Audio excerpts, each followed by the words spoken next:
You're listening to the UpriseAstrology podcast, a podcast that inspires the present-day visionary to rise to their best life. My name is Aylin Sky, and I'm an astrologer and numerologist. I'm best known for cutting right through the noise and bringing the most important messages to you.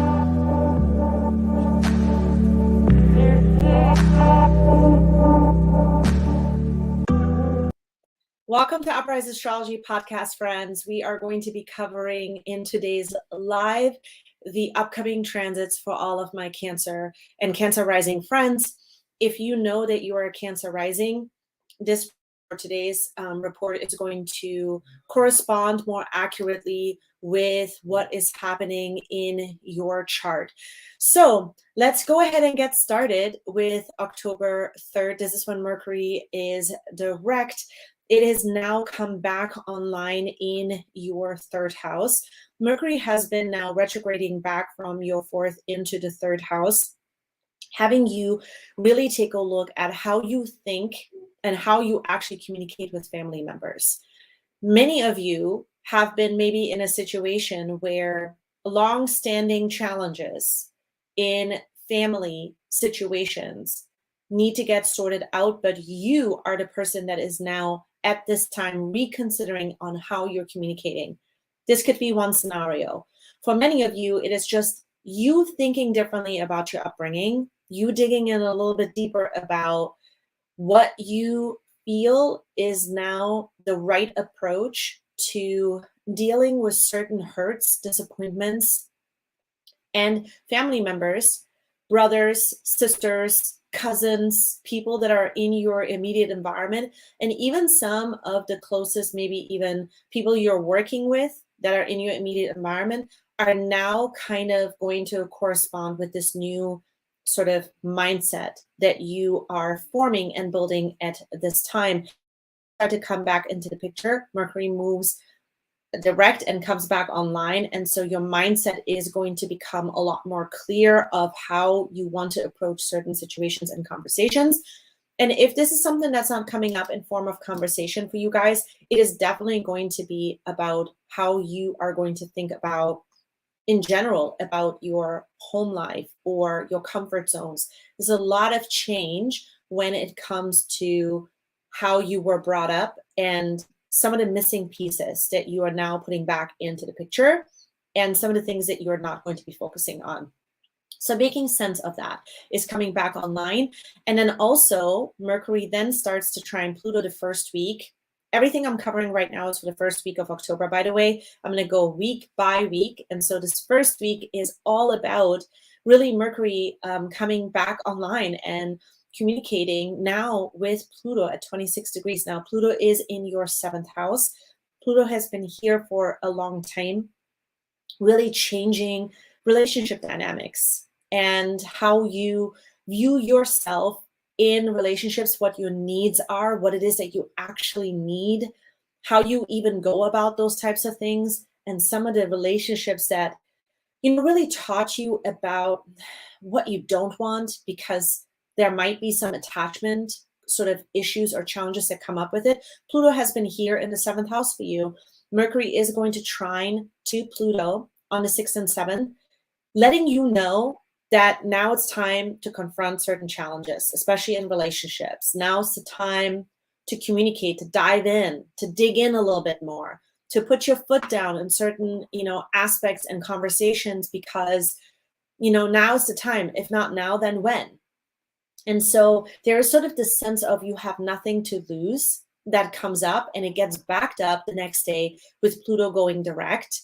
There's a part of you that realizes that communication is going to speed up now with certain issues or decisions that you have been weighing out that involve relationships and the people that are closest to you, and what you want to really focus on in relationships, so that those issues or challenges can start to, move out, and you can actually, have a better relationship dynamic, a better connection, a better mindset as a result of it. So Pluto comes online here, and it's going to, until the rest of the year, really regenerate you from within and how you connect with other people. This is going to be a really, really good time where you'll start to notice that Pluto is helping to get anything out of the way here that is not meant to be.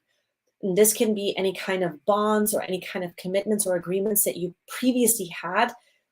The relationship dynamics in general, right? Like the way in which relationships were, those agreements are going to continue to move out, which is really exciting because some of those things may have been really annoying and nagging. Okay.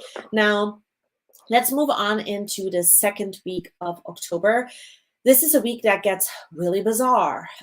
It's good on so many levels, but there's also some bizarre stuff that's happening. So I want to cover the bizarre stuff first.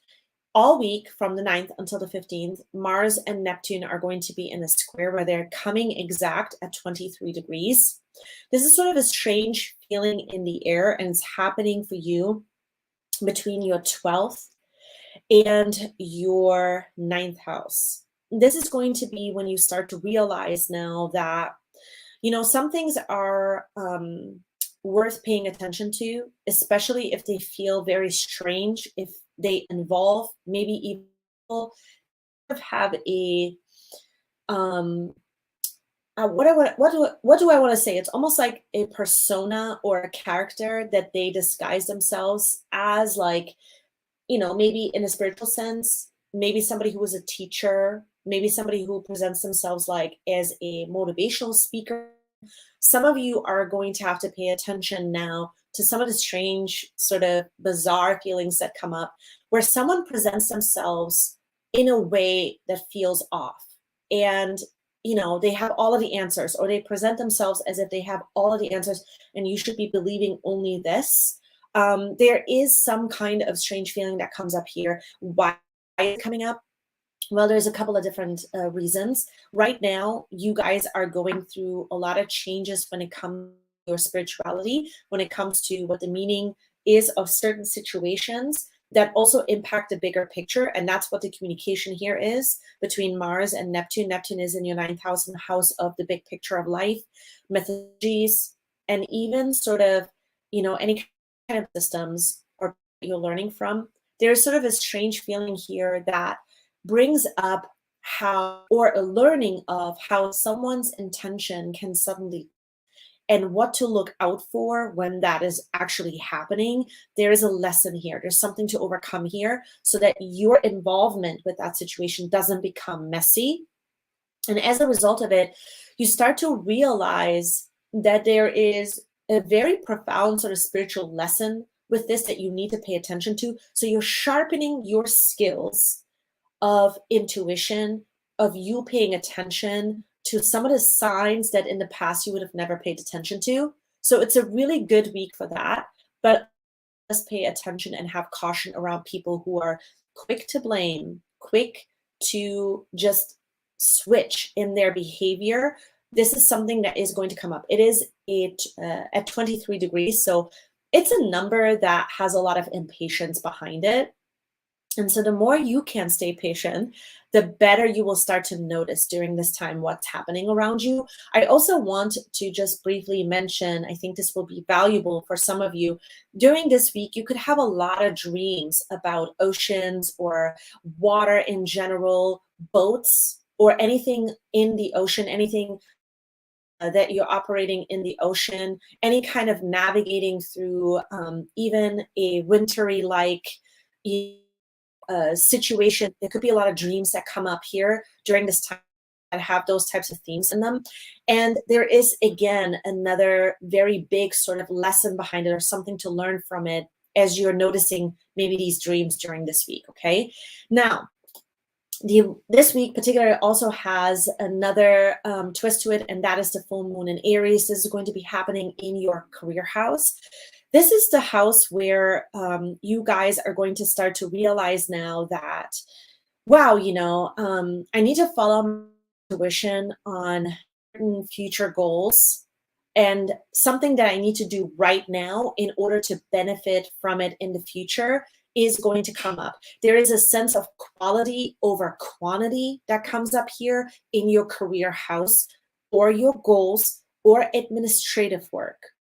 This is huge because This is going to kind of give you a hint also to what is really necessary right now, because you have everything to gain if you do it right now. You have everything that you're going to get as a benefit to you if you focus on this thing right now. More on this later. I'm going to do another report where I will cover what this is for you guys. Then the next day, after the full moon in Aries, Mercury then transits out of your third house and moves into your fourth house, where you will start to dive into conversations now with family members or people that you consider family, or anything to do with your upbringing. Okay, this can have to do with stuff that has happened also in the past, but other relationships are attached to this. Now, October 11th and the 12th, this is when the sun is still going to be in your fourth house, illuminating home life, forming a trine to Saturn in your eighth house. This is going to be a big commitment with family members and people who are closest to you, any kind of partner that you have that is, willing to now get on board to do something that you guys maybe have dreamt about, or you've been wanting to, move things forward. If it doesn't involve a specific relationship, this is you just deepening your commitment levels to creating something of very big value to you. Okay, there is some building that is starting to come up here, and it benefits you on the daily money wise, and it benefits you with your home life. This is a huge time to pay attention to now, making these decisions that move you forward now and for the future. Because whenever the sun is trining at 18 degrees, the sun between the fourth house and Saturn between 18 degrees, this is like a decision that makes you feel good, that brings you back into action. Okay, this is maybe moving forward with some kind of project that involved money, with your home, or to even build a home. Something like this could come up, but you need the resources in order to do it. And so this is a week where you start to realize that there's forward this area. What joins the party here, the very same around the same time, is Venus. Venus will also be in your fourth house. This is when you start to realize that there are some people in your life that are willing and able to help. Relationships feel good, the resources become available, and things are coming together in a beautiful kind of a way towards the types of projects that I just mentioned, where it involves money, where it involves, you just making a better decision for your home life. Real quick before I move on, I want to introduce myself. If you're here for the first time, my name is Aylin Sky. I'm an astrologer and numerologist. I focus a lot on the most important messages to you guys. I would love for you to hang out with me. So subscribe to my channel, ring the bell so that you don't miss any of these messages that are most important to you. All right, let's move on to the third week in October. This is when things start to become super interesting. There is a sense of moving forward and a sudden twist. Now, the third week in October, on the 17th and 18th, that's when the sun is still transiting through your fourth house, is now trining Mars. Now, Mars in Gemini, it's going to stay here in your 12th house until March of 2023. It's been there since August. It's going to stay there for a while. And this trine here is letting you know that it's time to take bold action based on your faith, when it comes to your faith and when it comes to home life. So there is a backing of everything that's happening this month that lets you know you can now let go of the worries. You can now transition towards making decisions that feel more solid to you, making decisions that bring you back into action and let you move forward, and important conversations come out of this. There's a forward movement here that is happening, but for many of you, really the bottom line, I think, between this second and the third week is going to be that you realize that you have nothing to lose when it comes to communicating who you are, what you believe in, with the most important people in your life, home life, and your comfort zones. Things have changed, and you as a person, you may have changed. And so what's profound here between this trine is you realizing, okay, I'm leading myself forward now. I have nothing to lose. I have everything to gain. And some people might just not be on the same, wavelength, and that's okay. Like, you're moving on now. There's a sense of surrender to that past, and those worries have come up. All right, now moving to October 20th through the 26th. This is an interesting week. Couple of things. This is the week of the solar eclipse. I'm going to cover the solar eclipse in another episode a little bit more in depth. What I do want to point out here is a moment where the Sun and Venus will be conjunct in your fourth house at 29 degrees. And this is going to be time, it's going to happen in the sign of Libra. It's going to be a time when you are starting to really restore a time in your life where home or family situations, or just in general, you feeling safe and comfortable in your life, there's a part of the story that is now closing up, and you start to realize that here.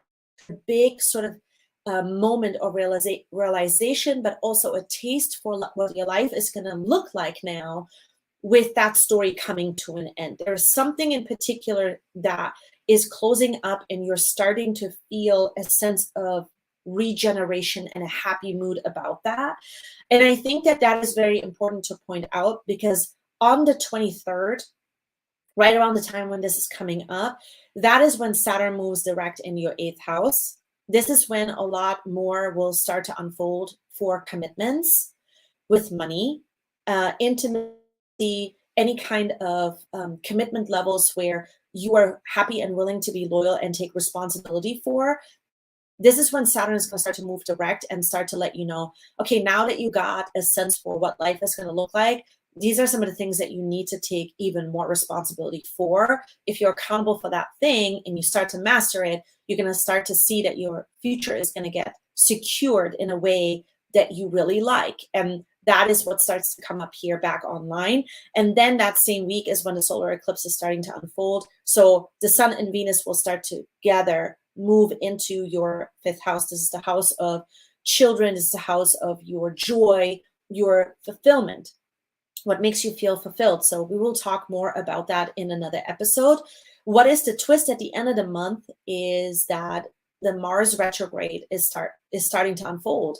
And so we are going to be in this story with Mars in Gemini until, like I said, March of 2023. And so what's interesting for you guys, Mars and Gemini here in the 12th house, is you are really getting the opportunity here to rethink your faith, the meaning, and stuff that you want to communicate about how you feel about life in general. This is a powerful time where a lot of change can happen here. Now, Mars in Gemini, retrograde in the 12th house, is a moment where you're having to sort of surrender to some ambitions that you have. And the reason this might be happening is because you're being asked to free up anything from the past that has impacted your mindset or impacted the way in which you are viewing ambition and actions, and why you're taking those actions, how you're taking those actions. This is the kind of thing that many of you are going to be reviewing. It also ties into relationship dynamics from the past, which you will start to, really problem solve during this time, because Mars wants to solve a problem. Mars is, where's the challenge? Let me dive in. So there is a new beginning, in a sense, that is starting to unfold at the end of the month for you guys. But like I said, I'm going to make another video on some of the mentioned. There's sort of like a bigger thing that we need to take a look at, and we will dive more into it. So look out for those videos. Now, if you want to learn more about what this month is like, what it has in store for you, the overall pulse for October of 2022, I have a separate video that is dedicated to covering Libra season, with looking at the new moon in Libra. In that video, I am going over why you should be on certain things and what you should be focusing on in even more depth. So watch that episode next. Thank you so much for being here. I really appreciate all of the subscribers and also the new subscribers. And again, if you're new to my channel, welcome, subscribe, let's hang out, and I will see you in the next episode. Bye.